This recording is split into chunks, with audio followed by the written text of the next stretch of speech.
tutorial vamos a ver la versión mutable de NS Dictionary. Ya sabéis que un objeto mutable es aquel que puede ser modificado una vez que ha sido creado, ¿vale? La clase NS Dictionary que hemos visto en el video tutorial anterior es una clase inmutable, ¿vale? Por tanto, una vez creado el hashmap o el diccionario, no podemos ni añadir ni eliminar ningún elemento. Si queremos hacer eso, lo que tendremos que hacer será utilizar la clase NS Mutable Dictionary. Esta clase pues se puede construir de muchas formas.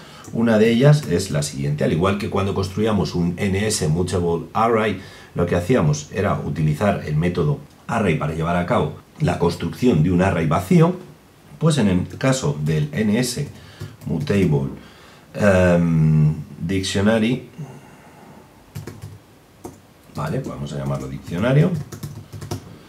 Bien, para construir el objeto lo que vamos a hacer va a ser uso del método dictionary. Este método es un método de clase y por tanto tenemos que invocarlo pues en un mensaje dirigido a la clase y no a un objeto concreto. Pues mutable dictionary y a continuación el método dictionary. Perfecto. Muy bien, pues acabamos de crear un diccionario completamente vacío. ¿Qué podemos empezar a hacer ahora? Pues podemos, por ejemplo, empezar a insertar elementos, ¿vale? Pues podemos insertar un primer elemento,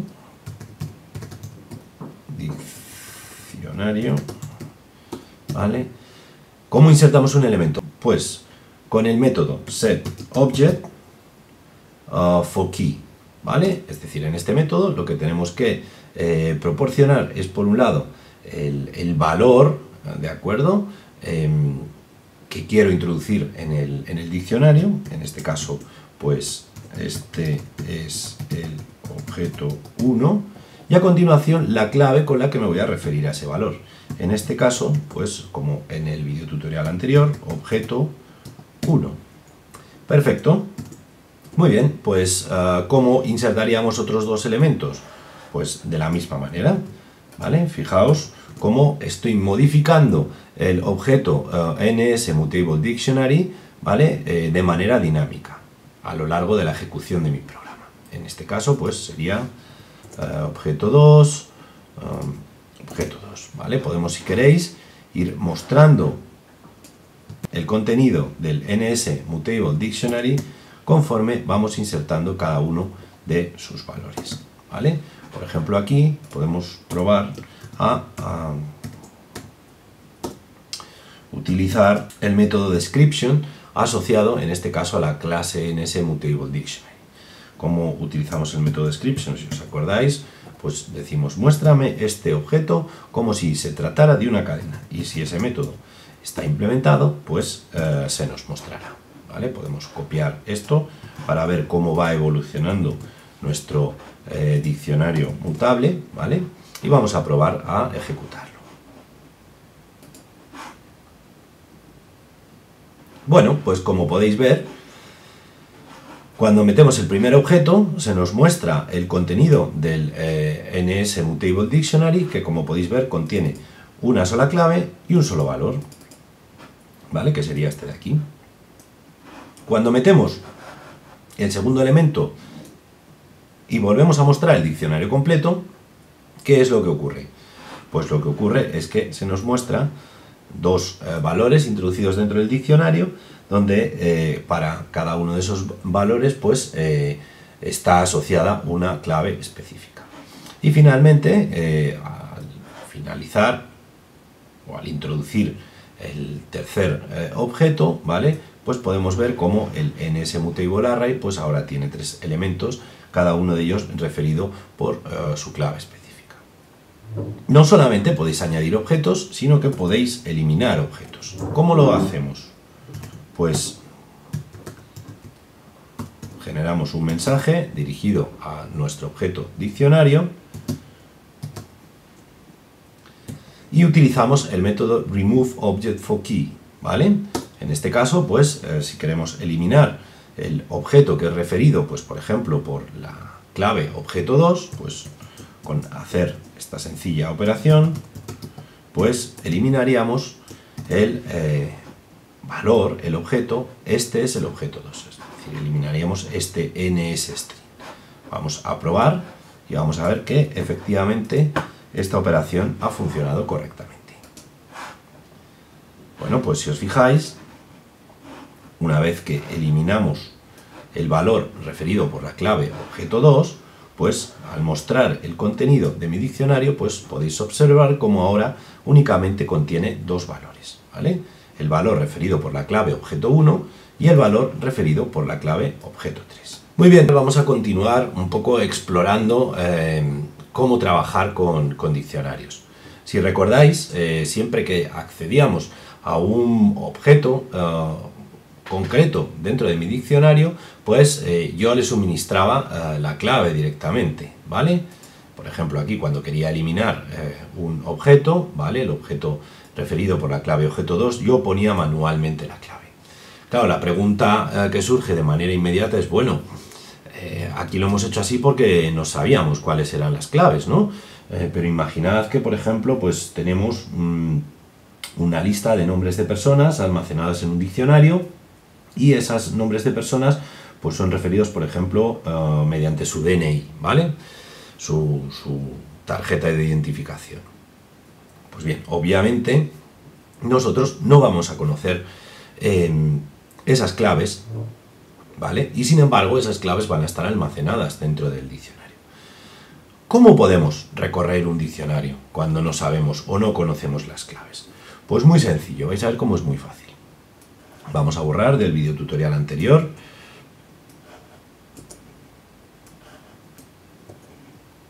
La muestra por pantalla y la eliminación del objeto 2, ¿vale? Por lo tanto, vamos a partir el ejercicio suponiendo que hemos creado un diccionario vacío y hemos añadido tres valores. Cada uno de esos tres valores está referenciado por su correspondiente clave.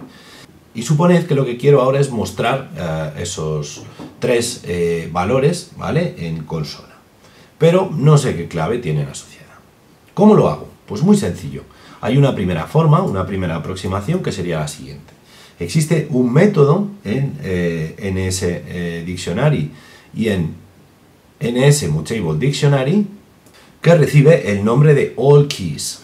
Ese método lo que va a hacer va a ser devolvernos un NSArray que contendrá todas las claves de mi diccionario, con lo cual recorrer el diccionario una vez que ya tenemos las claves en un array pues va a ser una tarea muy sencilla. Vamos a ver cómo utilizarlo. Pues NSArray, pues vamos a llamarlo a este objeto claves, igual a, y vamos a llamar diccionario AllKeys, ¿vale? Este método, como veis, no recibe ningún parámetro y lo que hace es devolvernos en el objeto claves pues todas las claves de mi diccionario. Ya tenemos las claves. ¿Cómo recorremos ahora? Pues bien sencillo. Hacemos un for, por ejemplo, n igual a 0, punto y coma, n menor que claves count, ¿vale? Esto lo que nos da es el número de elementos que tiene el NSArray y n más para actualizar la variable de control del bucle. Una vez en el cuerpo del bucle, ¿qué es lo que tenemos que hacer? Pues, en primer lugar, de este array tenemos que extraer cada una de las claves. Extraeremos una clave por cada iteración. ¿Cómo hacemos esto? Pues muy sencillo. Como sabemos que nuestras claves son un objeto de tipo NSString, pues vamos a crear un objeto clave cuyo valor va a ser el que ocupa la posición n dentro de nuestro NSArray, ¿vale? Me explico. Si ponemos algo así como claves object at index n, lo que estamos haciendo en cada vuelta del bucle es acceder a la posición 0 del array y extraer la clave que está en esa posición. En la siguiente vuelta del bucle accederemos a la posición 1 del array claves y extraeremos el NSString que está en esa posición. En la siguiente vuelta pues accederemos al índice 2 y extraeremos el objeto que vive en esa posición del array, ¿vale? Y así hasta que recorramos todo nuestro array de claves, ¿vale? Muy fácil. Ya tenemos la clave en un objeto específico. Pues ahora lo que vamos a hacer va a ser utilizarla, ¿vale? De manera que podemos hacer nslog, por ejemplo, y vamos a decir, bueno, pues la clave que estamos usando es tanto por ciento arroba y el valor que se corresponde con esa clave es dos puntos tanto por ciento arroba. Perfecto. A continuación, ¿qué es lo que hacemos? Pues queremos mostrar, hemos dejado hueco para dos objetos, un objeto de tipo string que va a ser la clave y otro objeto de tipo string también que va a ser el valor. Pues la clave la mostramos de manera sencilla poniendo aquí clave. ¿Y el valor cuál va a ser? Pues el valor va a ser el resultado de acceder al diccionario utilizando como clave de acceso al diccionario pues la clave que hemos extraído, ¿vale?, de mi array de claves del diccionario, ¿vale? O sea, recapitulamos. Lo primero que hacemos es utilizar el método allKeys para recuperar todas las claves que hay dentro de mi diccionario y a continuación hacemos un for que va a recorrer mi NSArray, ¿vale?, desde 0 hasta el número de elementos que tenga ese NSArray. Por cada iteración del bucle hacemos dos cosas. En primer lugar, extraemos la clave correspondiente, es decir, la clave que ocupa la posición n dentro del array, ¿vale? Y en el siguiente paso lo que hacemos es extraer la información del valor que hay en el diccionario a partir de la clave que hemos extraído del NSArray, ¿vale? Por tanto, si ejecutamos nuestra aplicación, pues fijaos, la clave que extraemos primero es objeto 2. Objeto 2, ¿con qué valor se corresponde? Pues se corresponde con la cadena, con el NSString, este es el objeto 2. La siguiente clave que extraemos es objeto 1, ¿vale?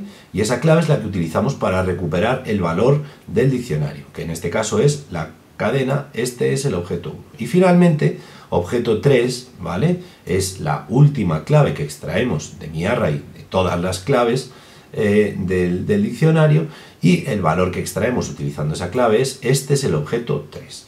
Nótese, y esto es muy importante, que la forma que tienen de organizarse los pares clave-valor dentro de un diccionario no tiene por qué corresponderse con el orden en el que se han ido introduciendo.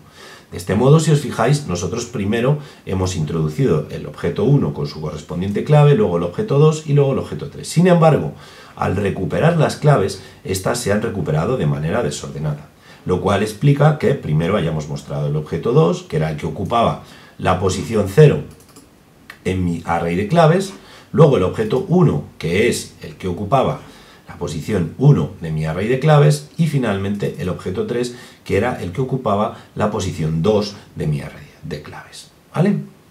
Muy bien, pues ya tenéis una forma de conocer cuáles son todas las claves que hay almacenadas en un diccionario.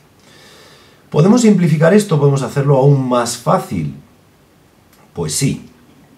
Fijaos, lo que vamos a hacer va a ser eliminar todo lo que hemos hecho. Vamos a dejar de momento esto, aunque nos dé aquí un error para luego no tener que escribirlo. O bueno, si no, lo que voy a hacer va a ser copiarlo, ¿vale? Y vamos a ver una manera alternativa, ¿vale?, de implementar un for. Fijaos qué cosa más fácil. For, entre paréntesis. En vez de declarar una variable de control del bucle, e irla incrementando, etcétera, como hemos hecho antes, lo que vamos a hacer va a ser esto.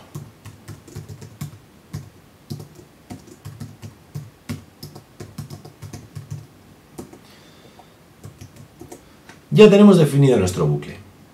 ¿Qué es lo que estamos haciendo? Pues fijaos, dado que diccionario es una colección, ¿de acuerdo?, puedo utilizar la palabra reservada in, de forma que con esta sencilla expresión lo que he hecho o lo que estoy haciendo es decir, vale, dentro de diccionario, en cada iteración vete sacándome una clave, ¿de acuerdo?, que vas a almacenar en el objeto clave. Así de sencillo, ¿vale? Dentro de mi objeto diccionario, que es un NSMutable Dictionary, ¿vale?, vas a ir iterando sobre ese diccionario, ¿vale?, y lo que vas a hacer va a ser extraer un valor de clave en cada vuelta de la iteración que vas a almacenar en objeto que he llamado clave, ¿vale? Aquí lo que estamos haciendo es declarar este objeto, ¿vale? Con lo cual, fijaos que con este formato de for nos hemos ahorrado por un lado, extraer el NSArray, ¿de acuerdo?, de claves, y luego ir iterando sobre ese NSArray de claves, ¿vale?, pues declarando una variable control n, etcétera, etcétera. En realidad lo que pasa por detrás es justo lo que hemos hecho hace 5 minutos, ¿vale? Pero esta aproximación pues nos permite recorrer este tipo de colecciones de manera muy sencilla. Bien, una vez que tenemos esto, ¿qué habría que hacer? Pues simplemente volver a copiar nuestro nslog, ¿vale? La clave es la que se va generando en cada vuelta del bucle for y es la que utilizamos para acceder a mi diccionario y extraer el valor con el cual se corresponde. Hemos adelgazado nuestro código pues de 5 o 6 líneas que teníamos antes a solo 2. Vamos a ejecutar y vamos a ver si esto funciona correctamente. Bien, pues fijaos que obtenemos exactamente el mismo resultado de antes como era de esperar. Muy bien, pues espero que con estos dos ejemplos pues hayáis visto una forma, mejor dicho, dos formas sencillas de recorrer diccionarios y de pues acceder a las claves cuando desconocéis cuáles son. Muy bien, pues hasta aquí el vídeo.